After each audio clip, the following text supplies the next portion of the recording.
Bueno, Bueno, Gabriel, Gabriel, decía recién Lucho, ¿no? Qué revuelo se armó en el mundo evangélico, lo de esta federación que hizo un comunicado y cómo muchos medios interpretaban que todas o la gran mayoría de las iglesias evangélicas apoyan a Massa. Tal cual, tal como lo introdujeron ustedes, me despacho en esta semana con Infobae que titula Pronunciamiento de las iglesias evangélicas ante el balotaje de las ideas, contra las ideas de Milei. C5N titula Categórico rechazo de las iglesias evangélicas a Javier Milei. Otro pone, los evangelistas salieron a apoyar a Sergio Massa. Cuando leo ¿qué eso, tal? reaccioné frente a eso antes, mucho antes que Asiera respondiera, y aclaré los tantos en mis redes. Se viralizó mucho también esos posteos, porque los títulos daban la impresión de que incluían a todos los evangélicos, es decir, los titulares ponían los evangelistas apoyan a Massa. Y la verdad es que no. La representación de Faye, ustedes lo explicaron muy bien, la Mm. Federación Argentina de Iglesias Evangélicas es numéricamente minúscula en el porcentaje de evangélicos en el país. Y obviamente, en mis posteos aclaraba, es absolutamente falso que las iglesias evangélicas manifiestan su rechazo a Milei. La aclaración que yo hacía en mis redes es que eso correspondía simplemente a la opinión de Faye, una entidad, ustedes, Emanuel, ahí Mm. Lucho lo aclaró, una entidad que en realidad tiene dirigentes Mm. kirchneristas de izquierda, de inspiración castrochavista, que se identifican con el relato montonero de los 30.000 desaparecidos, son los paladines de son los defensores de los derechos humanos en favor de algunos y no de todos los humanos, obviamente, como es propio de este grupo, es propio del progresocialismo. Entonces, Faye es un grupo que se ha manifestado en favor del aborto. Yo lo combatí fuerte, a mí en ese momento era director de bioética de Asiera, y del lado de enfrente me encuentro con titulares de los medios en el 2018, yo por un lado representando a Asiera y a la mayoría de los evangélicos en el país, defendiendo la vida desde la concepción, y después tenés que leer en los titulares, los evangélicos están divididos en cuanto al aborto, porque había 5 o 6 de estos dirigentes, obviamente de izquierda, militando en favor de la despenalización del aborto. Entonces, en realidad, cuando leía los evangelistas apoyan a Massa, salí en mis redes a reaccionar, porque en realidad la representación de Faye representan unas pocas congregaciones del protestantismo histórico, es decir, la gran mayoría de las iglesias evangélicas, y las más numerosas, están adheridas a Siera. Lo mismo pasa con la iglesia católica. Yo ponía un paralelo ahí con el padre Pepe y otros curas de izquierda, que en realidad promueven la continuidad del modelo del actual gobierno de Massa, pero así como el padre Pepe no representa la opinión de la Iglesia Católica, tampoco Faye representa la opinión de la totalidad de los evangélicos. Ujú. Ahora, también me parece, Gabriel, que el voto evangélico ha ganado mucho lugar, sobre todo en los últimos años, con la victoria de Bolsonaro en Brasil, con el apoyo también incluso de muchos diputados que han ingresado con Javier Milei, ¿no? En estas últimas elecciones. Sí, claro. A ver, la incidencia de ciertos sectores de la sociedad se manifiesta a veces en un colectivo. Eh, eh, bueno, ustedes lo mencionaron en la introducción y quiero trazar, digamos, una diferencia crucial. Así era la otra entidad, digamos, que nuclea la mayoría de las iglesias evangélicas y a las más grandes, expresó que, ustedes lo mencionaban, ningún partido puede representar a las iglesias evangélicas más allá de los evangélicos que lo integran. Entonces, desde lo institucional es lógico, uno puede entender que ese es el pronunciamiento institucional. Hay que separar lo que es una opinión personal de un ciudadano creyente de una postura institucional. A ver, Claro, tampoco el, claro, sí, tampoco sí, el sí. episcopado se pronuncia en favor de uno u otro, aunque convengamos que sin nombrarlo el Papa Francisco fue contra Milei, Sí, es sin cierto. nombrarlo, hablando sobre los payasos del mesianismo. Pero bueno, eso es lo que pesa, ¿no? Cuando a veces la persona que dirige una iglesia institucionalizada habla en nombre personal o habla en nombre de la institución. Separemos los tantos.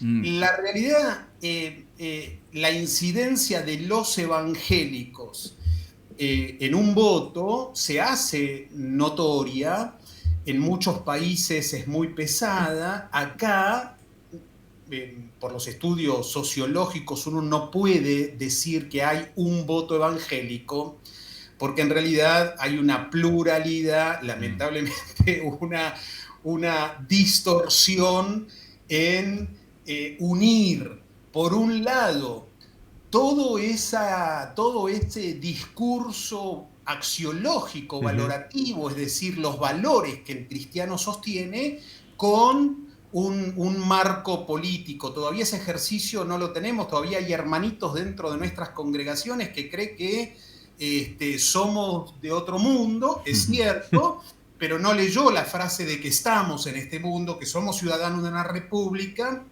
y que somos responsables también por los destinos del país. Ahora, Gabriel, sí. Con respecto, me voy a enganchar a esto que vos estás diciendo, trajo problemas puertas adentro, ¿no? Porque por primera vez, creo, de tantos años de elecciones en nuestro país, que la Iglesia Evangélica se pronuncia y que se involucra directamente como actor principal. ¿Ha traído problemas internamente?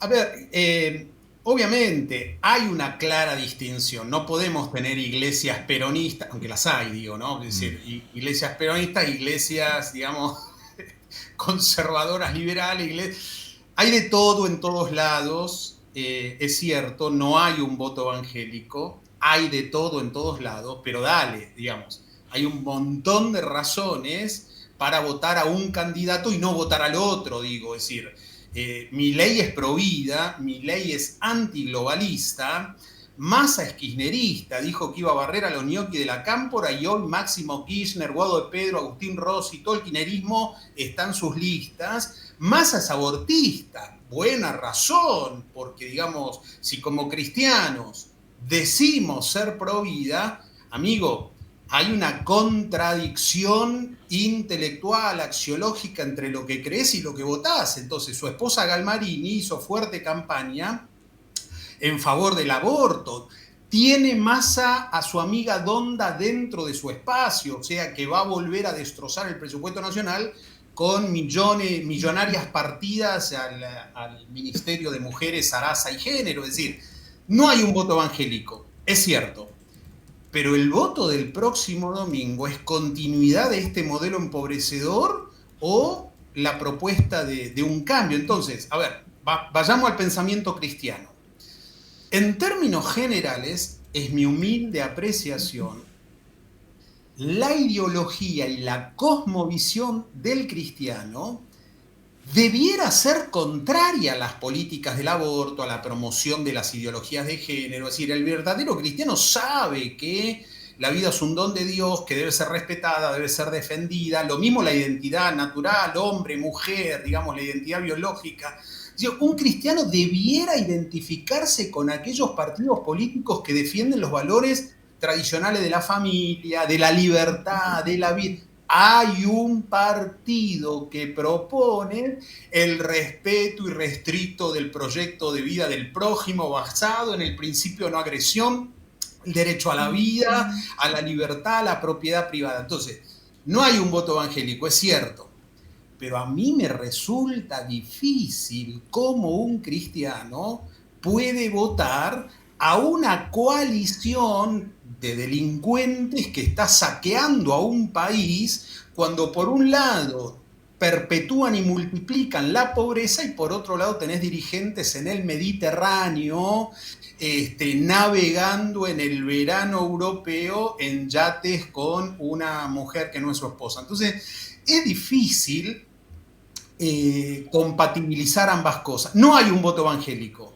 es cierto, pero creo que nos debemos una discusión teológica dentro de nuestras iglesias, dentro del liderazgo pastoral también, para poder, digamos, coincidir, ensamblar cuáles son nuestros valores, los valores del cristianismo, traducido en una propuesta política.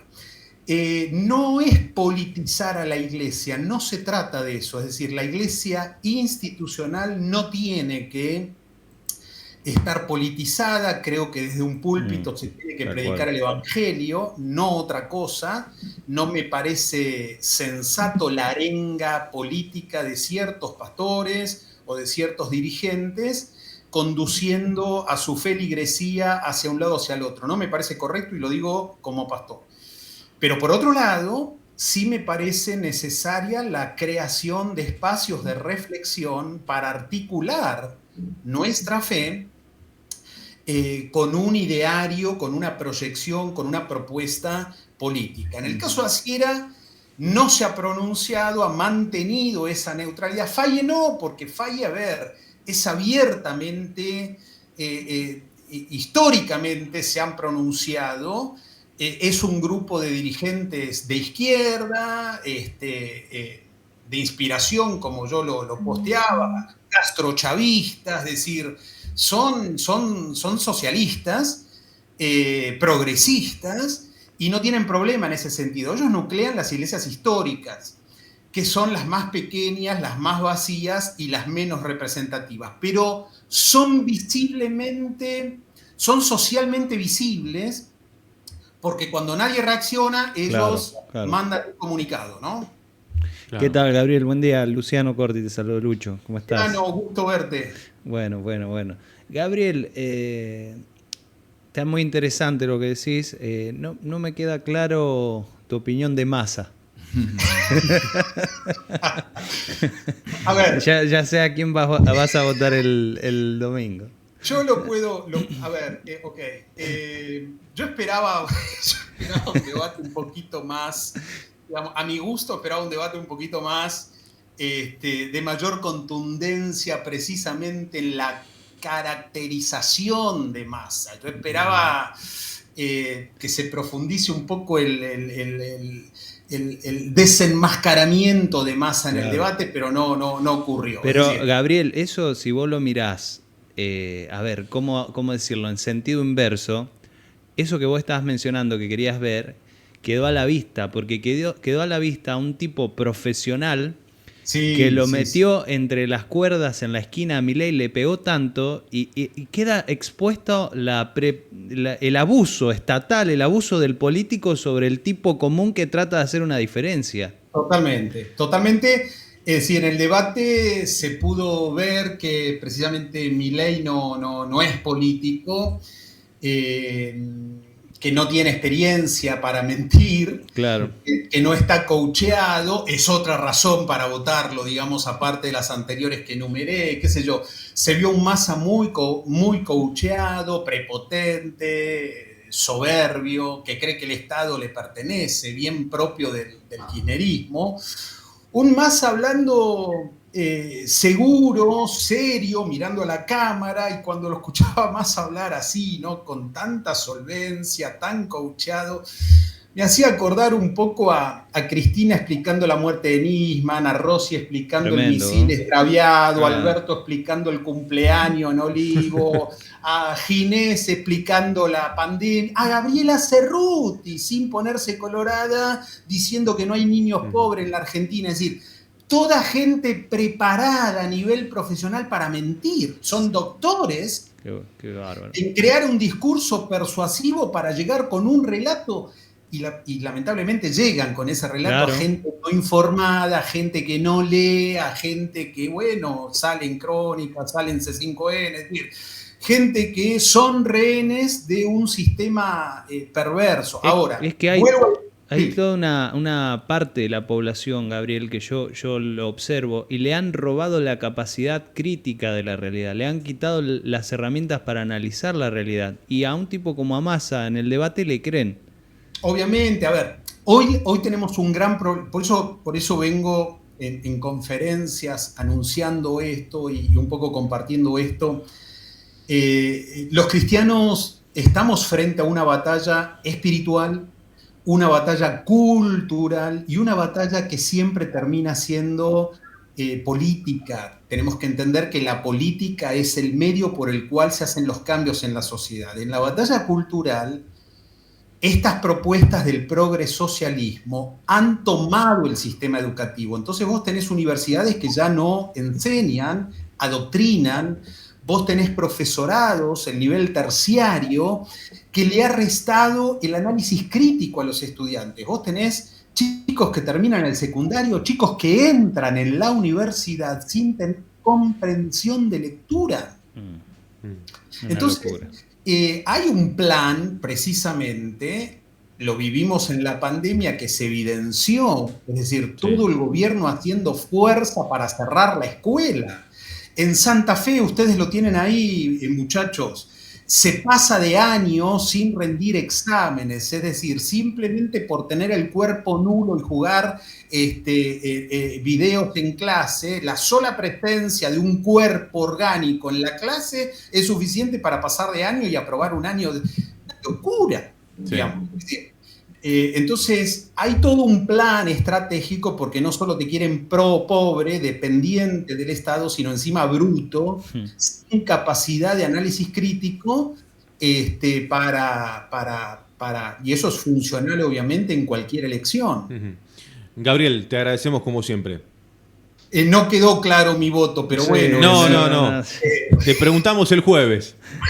Igual, Gabriel, qué lindo que estén ocurriendo todo este tipo de discusiones intra-iglesia evangélica, porque antes esto no pasaba. Antes el voto evangélico era algo que está por ahí flotando. Ahora tiene protagonismo, por lo menos se discute. Claro. Lo veo positivo como crecimiento. Claro que sí. A ver, espacios de reflexión que posibiliten el análisis crítico respetuoso, el diálogo, con la Biblia en una mano y con las noticias, con las ciencias políticas, jurídicas, biológicas, poder hacer un diálogo reflexivo que pueda llevarnos aún como cuerpo de Cristo, no como iglesia institucionalizada, sino como cristianos, claro, a poder ser una voz en este tiempo de un mundo tan revolucionado, me parece que es fundamental. Así que gracias, muchachos, por la nota y ojalá ayude a poder encuadrar. Queremos que el domingo podamos renovar la esperanza en una Argentina mejor, en no perpetuar este modelo, sino en apuntar a una Argentina mejor. Cierro con esto, si me permiten un segundo. Sí.